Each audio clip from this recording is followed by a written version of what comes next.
Hi everyone, my name's Tony, and I'm a pet tiger. I was born here in America, although I'm not sure exactly where, or actually when.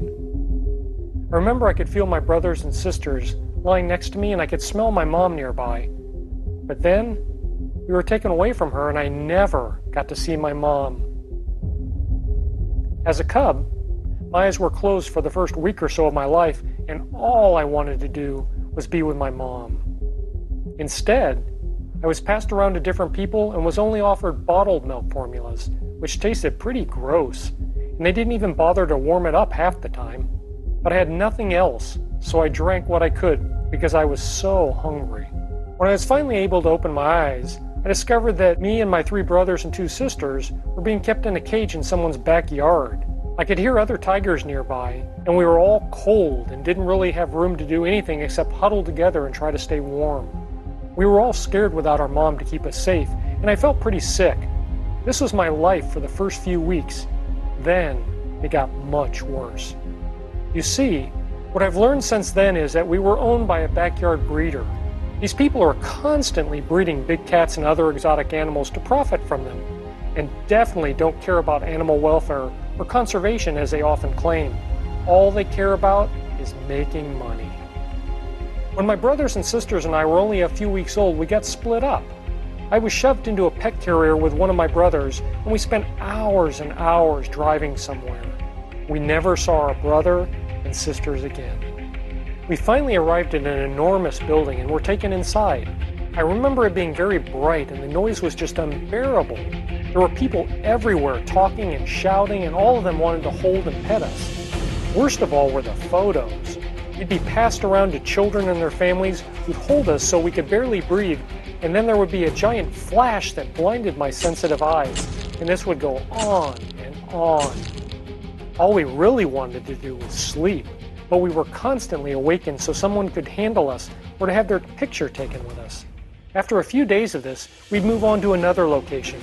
Shopping malls, parking lots, fairs. We'd arrive sleep-deprived and sick. Being touched by so many people spreads disease from them to us, and vice versa. My brother was worse off than me. He had constant diarrhea, but was still kept on display. He died a few days later. I was forced to do this for months. Not enough sleep, bad food, horrible noise. When I did act on my natural instincts, screaming for my mom, or playing like the tiger that I am, I was beaten and disciplined, never knowing why. They tell people that they do the traveling show to support their animals and educate people. What a load of crap. Once I started getting too big to be used as a photo prop, and therefore not making any money for them, the owners of the traveling show sold me as a pet to some guy and his family, not knowing what a big mistake they'd made, or maybe they just didn't care. They were helping to support this animal abuse, just like all of the people who had their photo taken with me and my brother. I was in an age when I wanted to explore everything. I was confined to the house, so simple playing and roughhousing didn't keep me entertained for long. Plus sometimes I was too rough. Soon I was climbing all over the place, scratching up their furniture and their belongings to mark my territory and then peeing on it so that everybody knew this was mine. The man didn't seem to like it when I did this, and he tried to beat the wild instincts out of me just like my previous owners.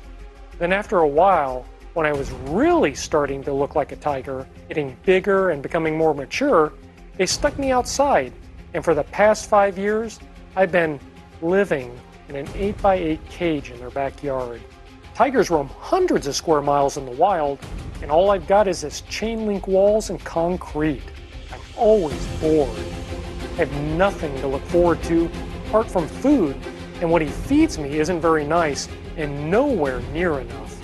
Now I just sleep and look for any opportunity to get out of this place. I wonder if people in the area even know that they have a tiger living in the neighborhood. I guess I'm one of the so-called lucky ones. My one brother passed away when we were little, and I have no idea what happened to my other brother, 2 sisters, and of course my mom.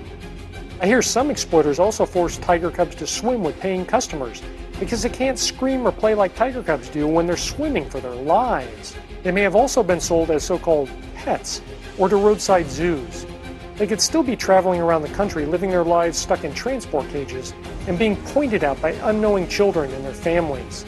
My sisters could still be at the breeder's compound, and instead of breeding every 2 to 3 years like tigers in the wild, they'll be forced to give birth year-round to new money-making cubs, feeling the heartache every time their cubs are snatched away. And this incessant breeding results in many dying from reproductive cancers.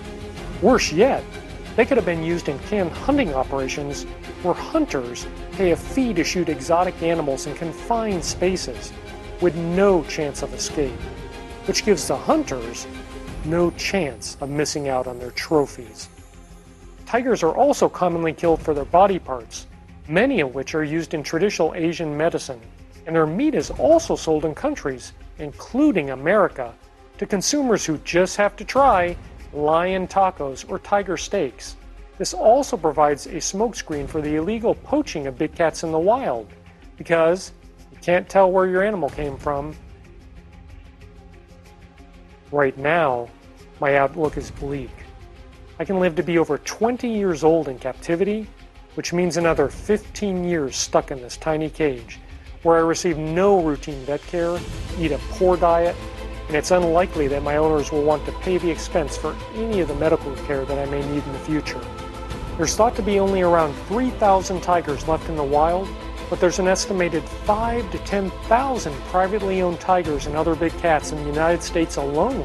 That's right, 5,000 to 10,000. Imagine if all the money spent handling cubs and raising tigers in cages were spent on saving the tigers in the wild. If you want to help stop this abuse and suffering, there is a way to help. Please go to BigCatBand.com and take a minute of your time to help give tigers like me a voice.